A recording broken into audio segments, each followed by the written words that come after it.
in September by refusing to extend the so-called moratorium on settlement activities in the occupied Palestinian territories, including East Jerusalem.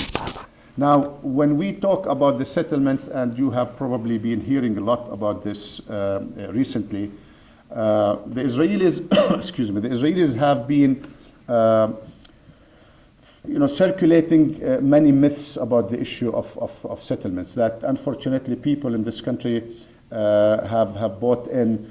And I would like to mention a few of them when it comes to the issue of the settlement activities that the Israelis are embarking on in the occupied Palestinian territories. The first one, the Palestinian position to oppose settlement activity is not only a Palestinian position, it's an international position. It's the position of the United States of America, it's the position of the United Nations, it's the position of Europe, it's the opposition of the international community. So when the Palestinians are asking Israel to cease settlement activities, we are doing that supported by the international community, supported by the United States, and it's not a Palestinian position or a Palestinian demand. The second thing, the Israelis have been accusing the Palestinians of putting preconditions for the resumption of negotiations, calling our demand that Israel cease their settlement activities as a precondition.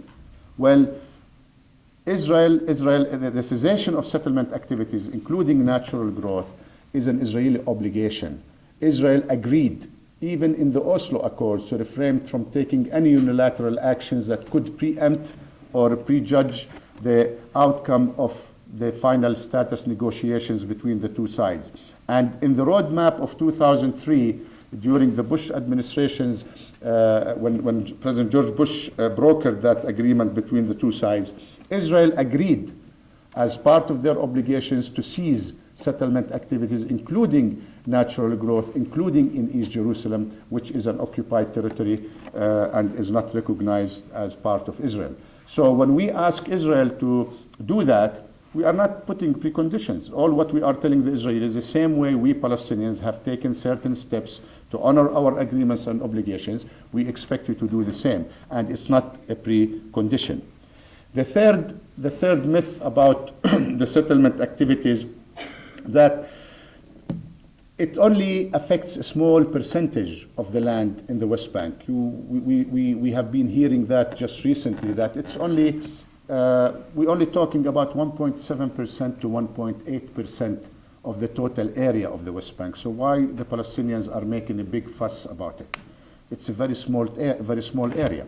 Well, first of all, the West Bank is a very small area. 1.7% and 1.8%, when you apply it to a small area, it becomes big, and it has a very significant impact.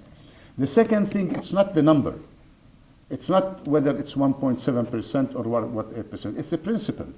This is an action that is against international law. You are transferring your population, the Israeli population, from Israel into the occupied Palestinian territories, and you are doing that in violation of the Fourth Geneva Convention of 1949, which prohibits the occupying power from transferring their population to the occupied territory. And the 1.7% and 1.8%, the significance is the location of the areas that the Israelis are building the settlements in. It could be a 0.005%, but if it is in the heart of Jerusalem, it creates a big problem for us Palestinians, because again, the area is small. So it's not an issue of a number, it's an issue of a principle and an issue of the location of all these settlement activities. It's ironic that the Israelis are using this figure, the 1.7% and 1.8%, which is actually the figure that we submitted to them in our negotiations about the total area of the settlement that they want to swap or annex in return for an area from the Israeli side. The Israelis have, in past negotiations, insisted that they want to annex 6.5 to 7% of the West Bank. And we always said no, the area of the settlement, the built-up area of settlements is much less than 6.5 to 7%. So to our estimates, it's 1.7 to 1.8. So they are using now our figures to employ it to their advantage that this is a small area, it's only 1.7 to 1.8%, then what is the sense of arguing with us in the negotiations that we want 6.5 and 7%? It just show you how contradictory Israeli policy on the issue of the settlements. The fourth myth is that Prime Minister Netanyahu government, the coalition is weak. The Prime Minister cannot freeze settlement activities without risking of losing his coalition partners, and that the Israeli domestic politics does not allow for the Prime Minister to take such a step. First of all, Prime Minister Netanyahu did have the choice when he formed his government almost a year and a half ago to go into a coalition with other parties than the existing parties that he forged the coalition with, the extreme right, Israel Baytuna and Shas. He could have done that with Kadima, which used to be part of the Likud, Prime Minister Netanyahu's party before Ariel Sharon, the former Israeli Prime Minister, formed Kadima in 2005 to run for the elections, and he could have easily had a coalition with another party which believed in resuming negotiations with the Palestinians and putting an end to the conflict. So he chose from the beginning to enter into a coalition with two extreme right wing parties whom he knew from the beginning will put obstacles and will create problems for him in his negotiations with the Palestinians. So he had the choice to do that. He put himself in this position. I think Prime Minister Netanyahu can easily stand up and tell the Israeli people that ending the conflict with the Palestinian people, giving the United States a chance to achieve an end to the conflict between the Palestinians and the Israelis, is a worthy effort and objective to achieve and realize, and is more important than adding few housing units in this settlement or on that settlement to please the extreme wing parties in his coalition.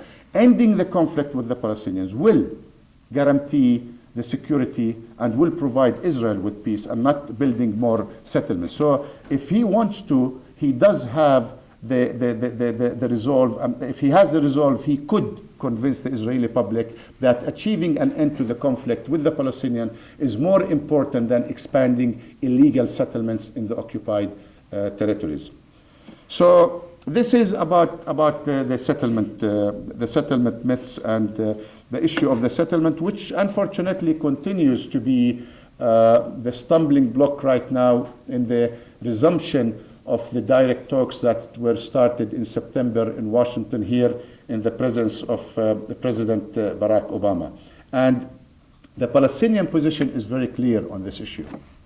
We cannot continue to play this game and to be part of a negotiation process that, as I said earlier, turned into only a process without being able to achieve peace and end the Israeli military occupation that started in 1967. We cannot be part to this political process if the Israelis are going to use it as a cover to continue to build settlements, to create facts on the ground in the occupied Palestinian territories, and to make to make it impossible for the Palestinians to establish a viable, independent and sovereign state in the West Bank, the Gaza Strip, with East Jerusalem as its capital. Keep in mind that the state that we are calling for is only 22% of what used to be historic Palestine. In 1988, the PLO took the courageous step of recognizing the right of the State of Israel to exist, and accepted for the first time the establishment of a Palestinian state in the West Bank, the Gaza Strip, with East Jerusalem as its capital, as the strategic objective and goal of the Palestinian people to achieve independence. It's 22% of what used to be historic Palestine. And therefore, if Israel thinks that by continuing these settlement activities, they want the establishment of a Palestinian state difficult, and they expect us to be a party to this effort by the Israelis, and to cover on their real intentions on the ground,